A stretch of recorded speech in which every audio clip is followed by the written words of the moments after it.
Ici à Medjugorje, je suis avec, comment tu t'appelles? Vanessa, Vanessa, tu viens d'où? de la région parisienne. Première fois ici? C'est la première fois. Quand tu as entendu pour la première fois de Medjugorje, qu'est-ce que tu as pensé?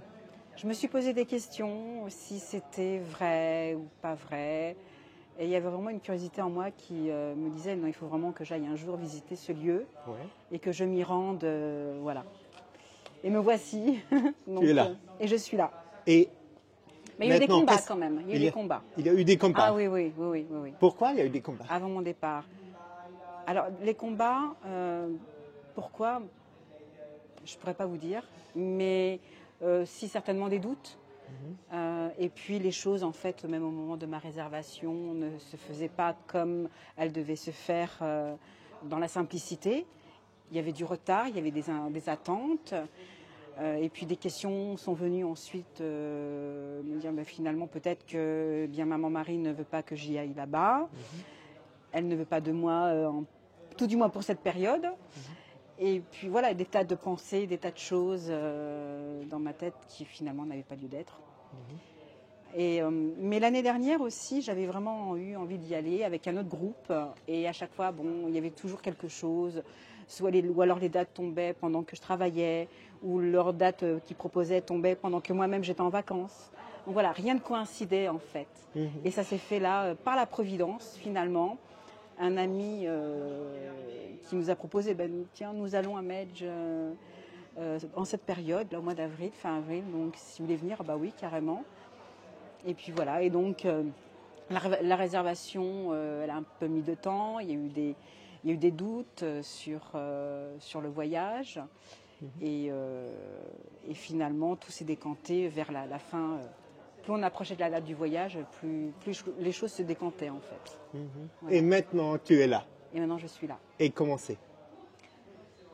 Comme je dis, c'est assez indescriptible. C'est un lieu vraiment unique. Il y a une sérénité, une paix qui est phénoménale, qui est incroyable. Il y a une chaleur humaine, il y a vraiment il y a du partage entre les pèlerins. Il y a vraiment cette union, cette communion ensemble que l'on trouve nulle part ailleurs. Enfin, tout du moins. Ah, tu me touches parce que tu as parfaitement décrit Medjugorje. Même pour moi, tu vois, quand je vais au voyage, à Malte, je reviens, je dis, qu'est-ce que c'est? Il y a quelque chose de différent ici. La paix, oui, il y a quelque chose, on ne peut pas décrire. Non, c'est indescriptible. Oui. Mais c'est vraiment, c'est prenant. Et ce que l'on vit, ce que l'on visite, ce que l'on découvre, les témoignages qui sont bouleversants. Chaque témoignage est bouleversant et cet esprit vraiment de fraternité et de foi, la foi elle est vivante. Chacun vit sa foi, mais d'une façon vivante et particulière en même temps, parce que chaque personne a son histoire. Et tu es toujours catholique? Jamais douté? Alors, je suis née catholique, j'ai été baptisée, j'avais 3-4 mois peut-être. J'avais fait ma communion, j'avais 10 ans par là. Et puis bon, l'adolescence, j'avais des parents catholiques, mais bon, qui n'étaient pas pratiquants. Donc on allait à la messe pour les mariages, les enterrements, même pas Noël ni Pâques. Et puis j'ai été convertie en 2012. Waouh! Qu'est-ce qui se passait? Extraordinaire, hein? Raconte. Eh bien, j'avais déjà regardé le film de Padre Pio, je l'avais en cassette VHS, et je l'avais déjà regardé plusieurs fois, même en italien d'ailleurs. Et puis ensuite sur YouTube, et cette année-là, en décembre, donc le 30 décembre exactement, je me souviens parce que c'était proche de la nouvelle année, eh bien, une envie irrésistible de regarder de nouveau, encore pour la énième fois, Padre Pio. Je regarde le film Padre Pio et s'en est suivi une envie irrésistible de regarder le film Jésus de Nazareth. Et il y a quelque chose qui s'est passé dans mon cœur. Le film que j'avais déjà vu, déjà par le passé, je ne sais combien de fois. Vous savez, le film de 6 heures de Zeffirelli. Et là, il y a quelque chose vraiment qui m'a pris au cœur. Et j'ai senti quelque chose dans mon cœur. Un cœur enflammé. Et je me suis dit, waouh, là j'ai complètement changé. Et donc j'ai une soif vraiment indescriptible, pareil. Bon, je n'arrive même pas à y mettre des mots. Mais j'avais besoin de tout connaître de Jésus, mais dès le commencement en fait. Depuis la création, Abraham et tous les films qu'il y avait sur YouTube, Jacob, Joseph, Moïse, j'avais déjà vu. Alors, c'était pas les 10 commandements de Charlton Heston, vous savez, le superbe acteur. C'était vraiment le Moïse, le Moïse vraiment qui était joué par Ben Kingsley, qui se rapprochait vraiment plus de l'histoire de Moïse. Bref, tous les prophètes de l'Ancien Testament, je les dévorais. Et puis ensuite, j'avais une soif de connaître les saints, la vie des saints. Donc bien sûr, j'avais acheté la Bible et je lisais, mais c'était pas assez. Donc j'ai regardé tous les films sur la vie des saints, de tous les saints qu'il y avait, Sainte Faustine, Saint Padre Pio, encore une fois, Saint François d'Assise, Saint Antoine de Padoue. Bref, il y en avait. La liste est longue. Hein. Et donc je les dévorais, mais ça ne me suffisait pas encore. Il fallait encore que je continue. Donc j'avais acheté quelques livres aussi d'autres saints et que je dévorais en même temps. J'en avais jamais assez. Toujours cette soif, toujours envie de connaître, de savoir. Jusqu'à maintenant? Jusqu'à maintenant. Comme moi. Parce que si on plonge dans cette onction d'amour, tu peux décrire. Je crois en France aussi, beaucoup de gens pensent que Dieu le Père, c'est un vieux homme avec une barbe blanche qui veut nous juger, mettre dans l'enfer. Et ce n'est pas du tout vrai. Explique. Tu as fait la connaissance de Dieu Père. Comment il est vraiment? Il est amour, mais totalement amour et miséricorde. Nous sommes le dimanche de la Divine Miséricorde? Tout à fait, tout à fait. Donc explique un peu plus. Comment il est? Alors, moi je dis que Jésus, c'est le visage de Dieu, en fait, de Dieu le Père. C'est le visage humain de Dieu. Donc, on voit Jésus, on voit Dieu. Jésus dit ça? Oui, il le dit dans la Bible, et c'est vrai. Donc, pour moi, Jésus est Dieu un et trine. Il a Dieu le Père. L'Esprit Saint, il a été conçu par l'Esprit Saint. Et il est Jésus, donc 3 personnes en une. Enfin, voilà. Dans l'amour? C'est dans l'amour divin. C'est ça, mais complètement. Ouais. Et qu'est-ce que ta recherche? Tu as une conclusion de regarder tous ces films, de manger toutes ces mais j'ai pas terminé. Mais ensuite, je me suis... Ah non, mais c'est pas terminé. Ensuite, j'ai regardé... on m'avait conseillé de regarder la chaîne de Arnaud Dumouche, le théologien français-belge. Et donc, c'est sur l'eschatologie. Et donc, j'ai regardé ses vidéos. Je regardais ses vidéos sur l'eschatologie. Voilà, et en fait, c'est une recherche qui est permanente, en fait. On ne s'arrête jamais de chercher avec Jésus. Rechercher toujours sa face. Tellement beau. Et tu sais, ici à Medjugorje, ça s'appelle le confessionnaire du monde. Oui, tout à fait. Tu étais à la... Ah oui, bien sûr, à la confession. Raconte. Mais à un monde. Et là, c'est pareil, j'ai été guidée. Raconte. J'ai été guidée. Alors, je dis, bon, je vais aller me confesser. Alors, je vais dans une première file. Bon, il y avait du monde quand même. Bon, je vais voir une autre file. Bon, il y avait quand même beaucoup de monde aussi. J'ai dit, bon, alors je vais aller dans cette file-là. Puis je voyais, il n'y avait plus personne. J'étais la dernière. Donc, je me présente. Et puis la personne qui vient, vous savez, qui change les pancartes. Oui.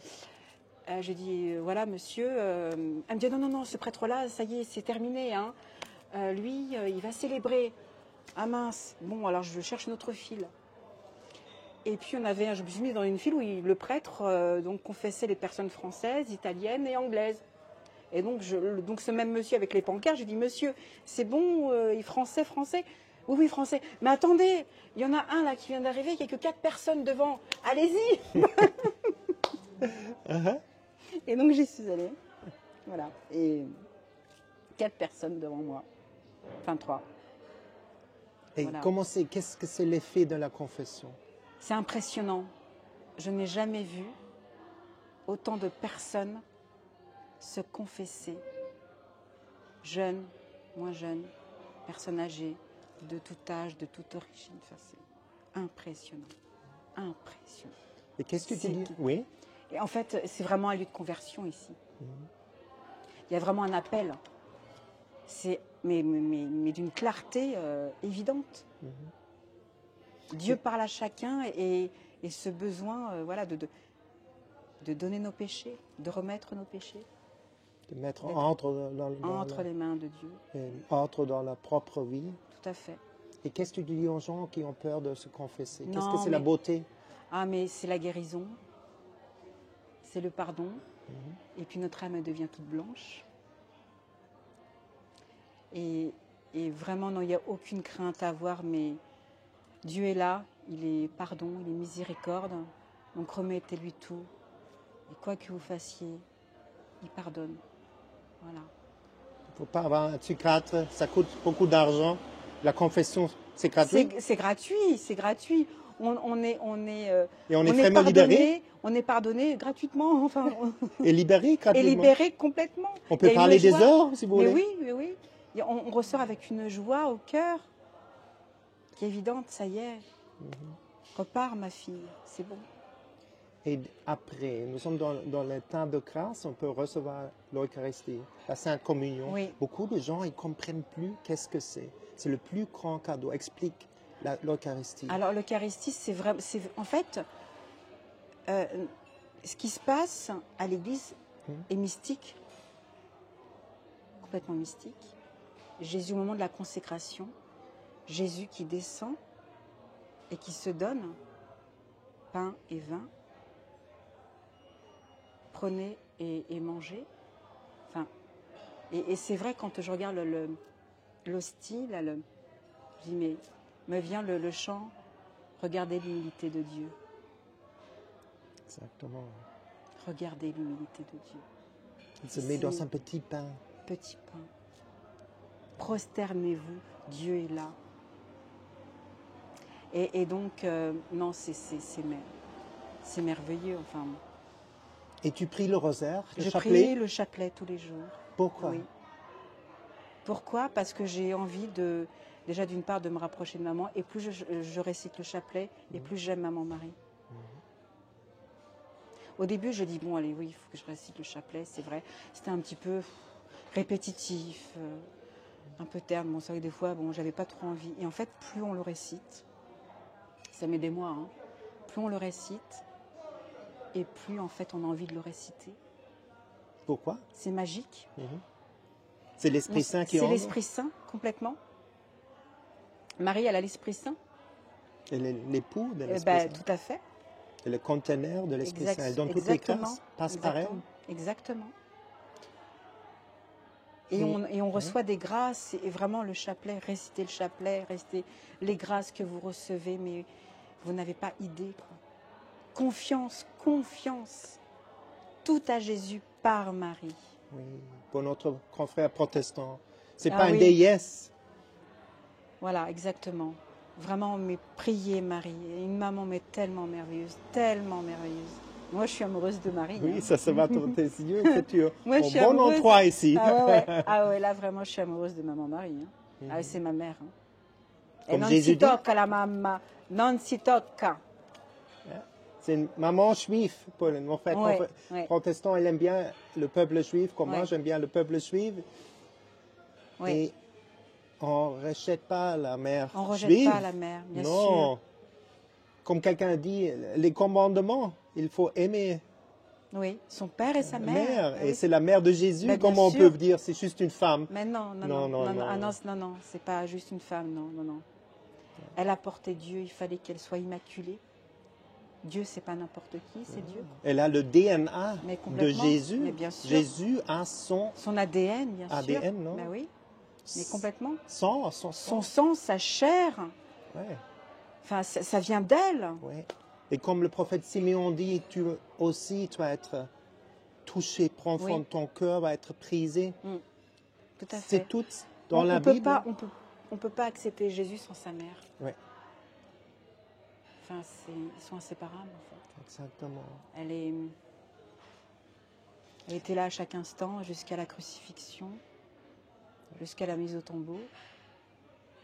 Et qu'est-ce que tu dis aux gens? Comment avoir l'Esprit Saint dans le cœur? Comment avoir la lumière, l'amour? Priez l'Esprit Saint. Oui. Priez l'Esprit Saint. Demandez à l'Esprit Saint qui vienne, qui descende, qui enflamme votre cœur. Priez l'Esprit Saint. Un cœur sincère. Viens Esprit Saint, descends maintenant, j'ai besoin de toi. Viens Esprit Saint. Tout semble prier et recevoir. Par le cœur immaculé de Marie, ton épouse bien-aimée. Viens Esprit Saint, descends. Wow, c'est l'oration la plus belle que j'ai écoutée par le cœur de la Vierge. Et tu as fait l'expérience, si tu vis avec l'intention, ta volonté se fait dans ma vie, comme dit dans Notre Père, ta vie est devenue plus simple, plus joyeuse, paisible. Alors, il y a quand même des moments, il y a quand même des combats, parce qu'il y en a un, vous savez bien, que, bon, il est là, donc il n'aime pas trop. Mais bon, on remet tout à Marie, on remet tout à Jésus, et dans l'adoration aussi. Pourquoi? Qu'est-ce que c'est la beauté de l'adoration? Beaucoup de gens ne comprennent pas. C'est un tête-à-tête. C'est un tête-à-tête amoureux, en fait. Voilà. Il me regarde, je le regarde, on se parle. Même si, bon, j'entends pas ce qu'il me dit, mais c'est pas grave, moi je lui parle. Et c'est vrai que parfois, une fois, je lui ai posé une question. J'écoute Jésus, qu'est-ce que tu attends de moi? Qu'est-ce que je peux faire dans ton église? Dis-moi, qu'est-ce que tu attends de moi? Et puis, je sortais et le prêtre me dit, Vanessa, je peux vous voir dans la semaine? Je dis, oui, bien sûr, mon père, oui, bien sûr. Et bon, quelques jours après, je vais le voir. Il me dit, bon, ben voilà, vous voudrez bien, qu'est-ce qui vous plairait à faire dans le service de la paroisse? Voilà, donc... Et qu'est-ce que tu as répondu? Alors, j'ai répondu, mon père, dites-moi. Donc, j'ai ma petite catéchumène. J'accompagne une catéchumène qui va faire son baptême l'année prochaine. Wow. Une musulmane. Ah, parfait. Parce que Jésus demande à nous tous, vous qui écoutez, qu'est-ce que vous faites pour Jésus? Et c'est ça. Dans un rêve, elle est venue à une amie à moi, elle a demandé carrément dans le rêve, qu'est-ce que tu fais pour moi dans ta vie? Demandez-vous, voilà. Qu'est-ce que vous faites? Comme le prêtre a demandé à toi. Oui. Qu'est-ce que tu voudrais faire? Voilà, je peux te proposer ça, ça, ça, ça. En quoi tu te serais plus à l'aise, ma catéchumène? Et j'apporte la communion aussi à domicile. Et tu as fait l'expérience, si tu t'abandonnes tous tes problèmes, les causes à Dieu, les solutions, ils viennent? Oui, complètement. Quand on s'abandonne, alors c'est sûr qu'on se dit, mais comment s'abandonner? Il y a une parole une prière qu'il avait formulée à Don Dolindo. Super bonne nouvelle, Don Dolindo. Oui. Raconte. Oh Jésus, je m'abandonne à toi, c'est à toi d'y penser. Et donc voilà, c'est oh Jésus, voilà, je sais pas, tu sais, je te remets tout, je t'offre tout, tous mes problèmes, voilà, tu t'en occupes. Alors c'est pas évident, c'est vrai, il faut le reconnaître, des fois c'est pas évident de dire comment s'abandonner, comment lui laisser nos problèmes. Alors on le fait, moi je le fais devant l'adoration, ou durant la messe, voilà, ou bien dans la journée, dans ma voiture, voilà, tu vois, il y a ça et ça et ça qui vont pas. Tiens, prends-les Jésus, c'est trop lourd à porter, aide-moi. Tu as un lieu préféré ici à Medjugorje? C'est difficile, tous les lieux sont magnifiques. Oui, tout le paquet donc. Oui, tout. Et qu'est-ce que tu ramènes de Medjugorje à la maison maintenant? Alors, je vais amener déjà un plus grand amour, dans mon cœur déjà, un plus grand amour encore, et puis l'envie de le partager, à un maximum de personnes ce que j'ai vécu à Medj. Et qu'est-ce que tu dis à ces personnes? Qu'est-ce que c'est Medjugorje? Medjugorje, c'est le lieu de la conversion, le lieu du pardon par le nombre de confessions qu'il y a, gigantesque en fait. Et c'est un lieu vraiment où on est en cœur à cœur avec Marie. Moi je trouve, enfin moi c'est mon avis personnel. Qu'est-ce que je peux dire? Merci pour cette belle interview. Merci à toi Tom, merci.